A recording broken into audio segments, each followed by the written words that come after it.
Hello everyone, welcome to SSTE classes once again. I am Sarita Mittal, your SST teacher. Students, hope you all are fit and fine.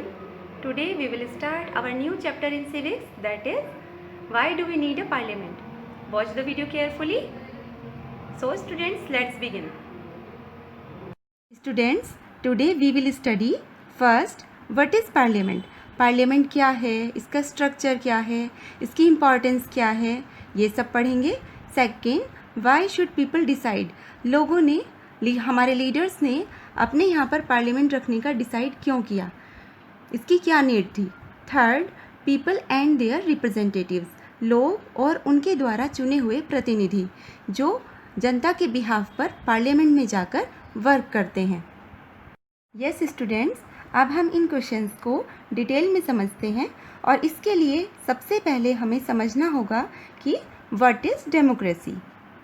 Students, हम Indians को बहुत proud feel करना चाहिए और हम lucky हैं कि हमारे यहाँ डेमोक्रेसी मीन्स प्रजातांत्रिक व्यवस्था है, जिसमें जैसा कि आप जानते ही हो कि democracy is a form of government of the people, by the people and for the people. It means जनता का शासन जनता के द्वारा और जनता के लिए ही किया जाता है. Now we understand this term with the help of examples, जिससे कि आपको थोड़ा और क्लियर हो जाए. बच्चों, सबसे पहले हम बात करते हैं ऑफ द पीपल की. आप इसको ऐसे भी समझ सकते हैं कि जैसे आम जनता के लिए गवर्नमेंट इलेक्ट करनी है, देश के आम लोगों में से ही जो भी एलिजिबल हो, चाहे अमीर गरीब कोई भी हो, वही एज ए कैंडिडेट इलेक्शन में खड़ा हो सकता है. जैसे कि आप अपनी स्क्रीन पर भी देख सकते हो, यहाँ आपको बीजेपी के कैंडिडेट डॉक्टर संजीव बालियान, जो कि हम कॉमन पीपल में से ही इलेक्शन के लिए खड़े हुए थे, वो दिखाई दे रहे हैं. यहाँ हमें पता चलता है कि कैसे डेमोक्रेसी में गवर्नमेंट ऑफ द पीपल होती है. अब नेक्स्ट बात करते हैं बाय द पीपल की. इसमें अब इलेक्शन होंगे, उसमें भी कॉमन पीपल अपने वोटिंग राइट का यूज़ करते हुए अपने पसंद के कैंडिडेट को चुनेंगे. जैसे कि आप अपनी स्लाइड में भी देख सकते हो कि यहाँ पर लोगों ने अपने वोटिंग राइट का यूज़ करते हुए कैंडिडेट को जिता दिया. So this is by the people. Now the last one is for the people. बच्चों, इसमें जो कैंडिडेट इलेक्ट होंगे वो ही गवर्नमेंट बनाएंगे और जनता के वेलफेयर के लिए ही डिसीजंस लेंगे. जैसे कि आप अपनी स्लाइड में भी देख सकते हो, डॉक्टर संजीव बालियान इलेक्शन जीतने के बाद शपथ ले रहे हैं. सेकंड पिक में उन्होंने अपने डिपार्टमेंट का कामकाज संभाल लिया है और थर्ड पिक में वो जनता की भलाई के लिए लोकसभा में खड़े होकर डिसीजंस ले रहे हैं. तो so in this way it is for the people. इस तरह आपने देखा कि स्टार्टिंग से जो भी प्रोसेस हुआ उसमें कॉमन मैन, हम सिटीजन्स का एक्टिव इन्वॉल्वमेंट रहा. ये सिर्फ डेमोक्रेसी में ही पॉसिबल हो सकता है. क्लियर बच्चों? स्टूडेंट्स, इस चैप्टर में हम डेमोक्रेसी की एक इंस्टीट्यूशन दैट इज़ पार्लियामेंट और उसकी इम्पोर्टेंस के बारे में डिटेल में पढ़ेंगे. सबसे पहले क्यूरियोसिटी बनती है कि ये पार्लियामेंट क्या है. बच्चों, as the whole chapter is based on parliament, so first of all हमें पार्लियामेंट, उसकी नीड, स्ट्रक्चर, इम्पॉर्टेंस एट्सेट्रा को समझना होगा.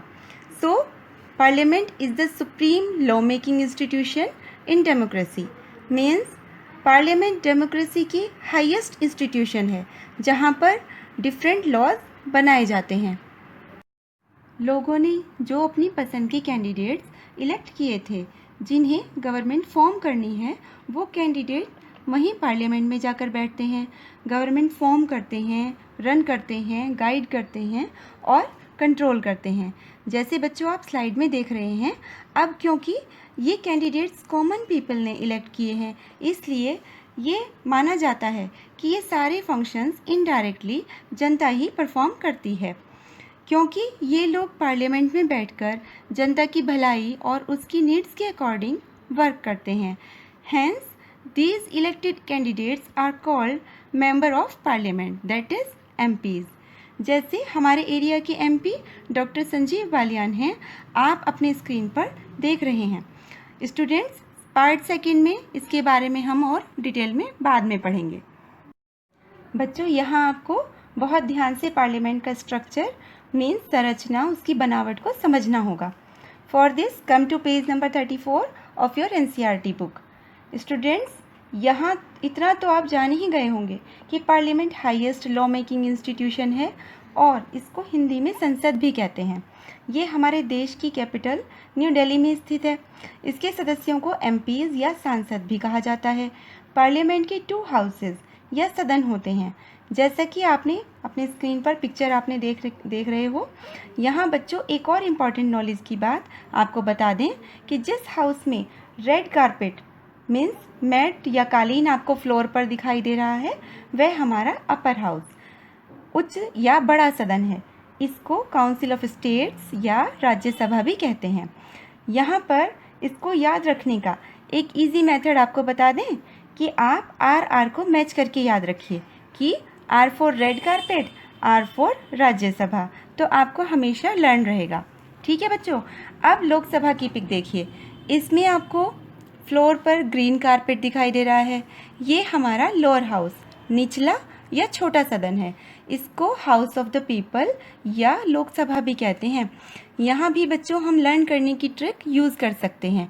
अक्सर क्या होता है, बच्चों को फुल लर्न होता है पर एग्ज़ाम रूम में कंफ्यूज हो जाते हैं।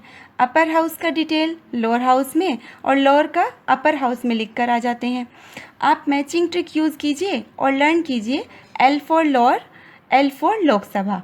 इस तरह आपको हमेशा लर्न रहेगा और आप कभी कंफ्यूज नहीं होंगे। पार्लियामेंट को अच्छे से समझने के बाद चलिए बच्चों वापस आते हैं page number 31 and here your topic is why should people decide. इस टॉपिक में आप पढ़ेंगे कि हमने अपने देश में पार्लियामेंट रखने का डिसीज़न क्यों लिया, हमें पार्लियामेंट की नीड क्यों है। यहाँ बच्चों आप सब रेडी हो जाइए और आपको बहुत फुल कंसंट्रेशन के साथ समझना है। अब हम सब चल रहे हैं प्री इंडिपेंडेंट इंडिया में, मीन्स आज़ादी से पहले जब हम अंग्रेज़ों के गुलाम थे और अपने देश को आज़ाद कराने के लिए सभी वर्ग एकजुट यूनाइट होकर ब्रिटिश के अगेंस्ट लड़ाई लड़ रहे थे और वर्ल्ड में जहाँ जहाँ पर भी डेमोक्रेसी आ चुकी थी वहाँ के आइडियाज़ से इंस्पिरेशन ले रहे थे।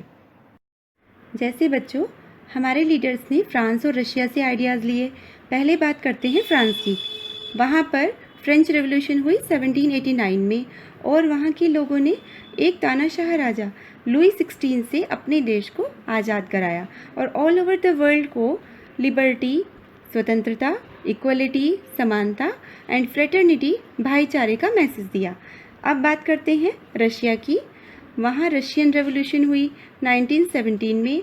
वहाँ पर भी एक अत्याचारी क्रूअल किंग ज़ार निकोलस सेकंड से लोगों ने अपने देश को आज़ाद कराया और वर्ल्ड को मैसेज दिया कि सोसाइटी में सभी लोग इक्वल हैं। बच्चों यहाँ ये छोटा सा एग्जाम्पल इसलिए मैंने आपको दिया कि आप समझ सकें कि वर्ल्ड के दूसरे लोगों ने भी हमारी तरह स्ट्रगल कर अपनी कंट्री में डेमोक्रेसी को इस्टेब्लिश किया है। स्टूडेंट्स, जैसे कि हम प्री इंडिपेंडेंट इंडिया की बात कर रहे थे, under the colonial rule means अंग्रेजी या ब्रिटिश शासन में हम भारतीयों को डर डर के रहना पड़ता था। ब्रिटिश सरकार जो भी तानाशाही डिसीजंस लेती थी, कई बार उनसे हम लोग एग्री नहीं होते थे, लेकिन हमें बोलने का, अपनी बात कहने का, अपनी आवाज़ उठाने का अधिकार नहीं था। अगर कोई भी इंडियन ऐसा साहस करता था तो उसको जेल में डाल दिया जाता था, कोड़े लगवाए जाते थे और फांसी पर चढ़ा दिया जाता था। फिर सभी इंडियंस ने अपनी आवाज़ उठाने के लिए 1885 में एक नेशनल लेवल की पार्टी ऑर्गेनाइज की। यह बात 1885 की है। एक kind hearted retired British officer sir AU. Hume से इंडियंस की यह दयनीय कंडीशन देखी नहीं गई। उन्होंने इंडियन लीडर्स को इंस्पायर किया कि अंग्रेज़ों से अगर लड़ाई लड़नी है और अपने देश को आज़ाद कराना है तो कम से कम एक नेशनल लेवल की पार्टी बनानी बहुत ज़रूरी है, जिसकी लीडरशिप में आज़ादी की लड़ाई लड़ी जाए। तब 1885 में सर ए.यू. ह्यूम और हमारे ग्रेट लीडर्स के एफर्ट से INC means Indian national Congress की स्थापना की गई। लेकिन अंग्रेज़ों की अत्याचार बढ़ते ही जा रहे थे। तभी 1909 में गवर्नमेंट ऑफ इंडिया एक्ट अंग्रेज़ों के द्वारा पास किया गया, जिसमें बैन लगा दिया गया कि सभी इंडियंस अभी अपने वोटिंग राइट्स को यूज़ नहीं करेंगे और न ही डिसीज़न मेकिंग में पार्टिसिपेट कर पाएंगे। ये अधिकार सिर्फ कुछ इलेक्टेड रिप्रेजेंटेटिव्स को ही दिए गए। तब हमारे लीडर्स ने इंडियन नेशनल कांग्रेस पार्टी के द्वारा ब्रिटिश के अगेंस्ट लड़ाई लड़ी। स्टूडेंट्स, अब वो समय आ गया था जबकि हमें इंडिपेंडेंस मिलने ही वाली थी।